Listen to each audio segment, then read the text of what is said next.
Paul Escudero from Farmingdale. Who's your question to? Okay. Our meter, we turn off everything in the house, and it keeps spinning around. I'd like to know if this is legal or not.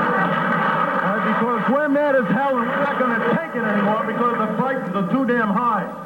So I want to know why. This is illegal, I know that. And we shut off all electricity in the house, and it keeps spinning around, and the same goes for the whole block. I'd like to see you answer this question. Well, if you will give me your name after the meeting, I will have your meter replaced if it indeed does what you say it does. Okay, thank you. Mr. Yule, will you send people out there tomorrow?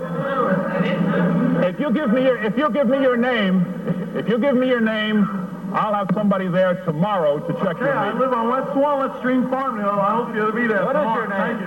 Paul Askedal, A-S-K-E-D-A-L-L. Okay, Paul Escudero.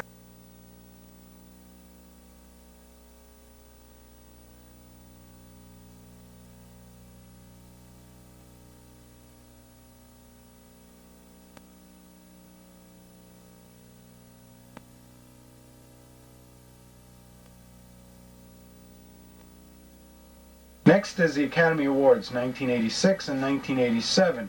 You'll see me walk behind Whoopi Goldberg and Michael J. Fox in 1986. In 1987, you'll see my son Paulie on TV, and you'll see me handing him over to Patty Duke and Steve Edwards at the Academy Awards. And you'll see us walking up the red carpet, which we were on television technically, but you'll have to see the version by the video camera.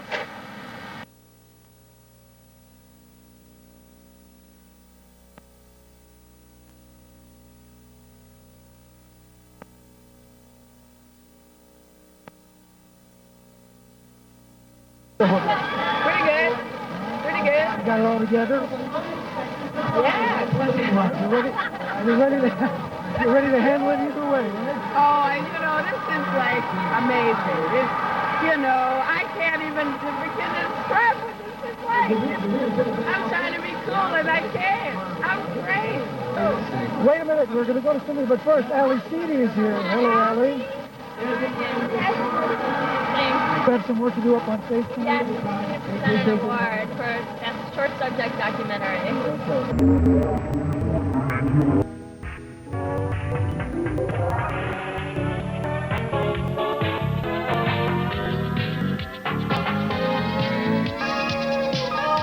Hello, everybody. I'm Steve Edwards. And I'm Patty Duke, and welcome to the Dorothy Chandler Pavilion on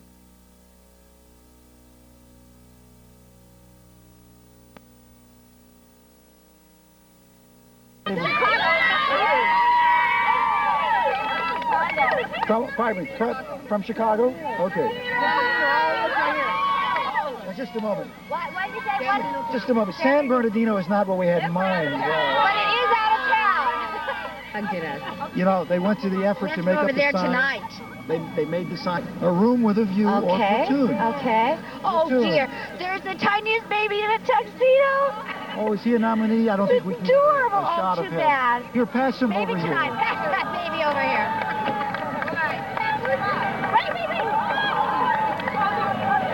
Look at Lyndon, this could be a best actor for the year 2001. Do you know that Patty Duke was the same age when she won her Academy Award? Hi, kiddo. Hello, baby. You look beautiful. I don't he know if says, this I is want out of here. wonderful stuff with children or child exploitation at this moment. Both. But we're glad you have your tux on. You are ready, and you're a little wet. You notice I gave it to you. Tonight at 5 o'clock, Patty and I will be back for the live coverage of an evening at the Academy Awards. We will see you then. Thank you all. With all our new relatives.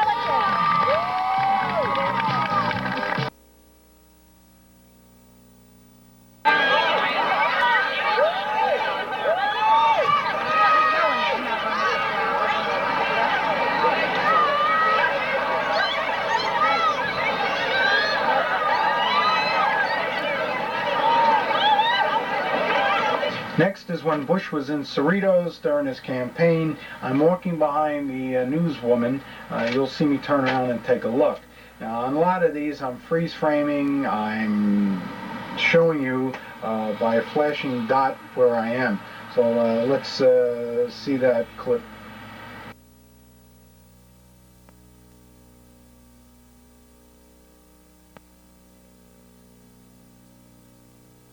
Latest on the campaign tonight from reporter Mark Coogan.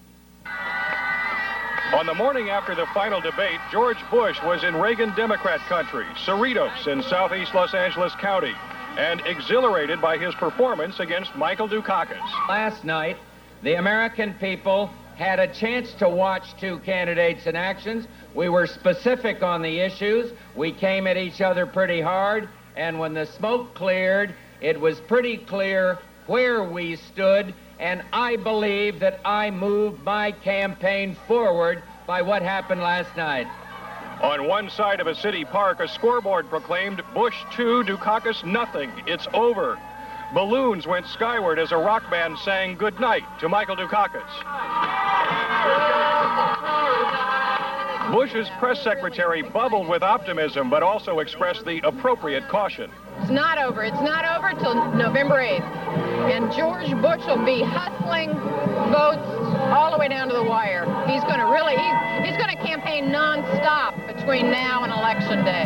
At the rally, the vice president touted his stands on the issues, but did not mention his running mate, Dan Quayle, a favorite Democratic attack point, but not an issue for Bush's supporters. I wonder about Quayle, but I feel so strong about Bush, and I trust his choice of Quayle. The Bush forces feel they are on the verge of smashing a 152-year-old political jinx. It has been that long since a sitting vice president was elected directly to the top job. Mark Coogan, Channel 7 Eyewitness News, Cerritos.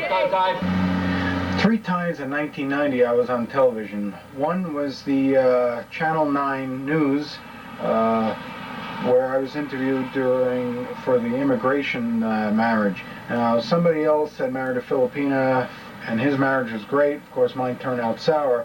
So they did the flip side after his wife got her citizenship, and you'll see that now.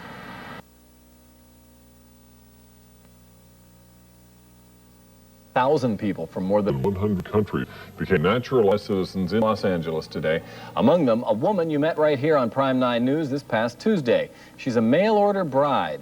As Angela Estelle reports tonight, her story is happy, but another's is not. That I will support and defend the Constitution. Nisa Burke raised her right hand and pledged allegiance to the United States today in a ceremony that made her a naturalized citizen.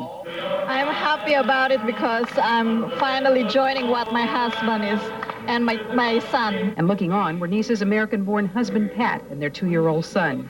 Nisa is from the Philippines. She and Pat met through a mail-order bride service. Whether you're a mail-order bride or not, if you're meant to each other, you'll be with each other. Pat Burke wanted a Filipino wife because he says American women are too independent and career-oriented.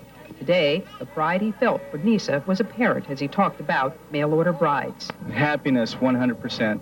I am not sorry.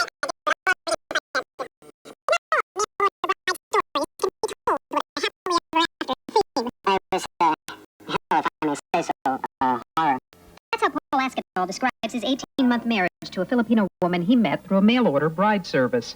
He says the woman lied about her background and had violent mood swings. She would come after me with bottles, knives, throw potted plants, ashtrays. The one good thing that did come from the Askadal's marriage was a 2-year-old son, Paulie. But the parents are locked in a bitter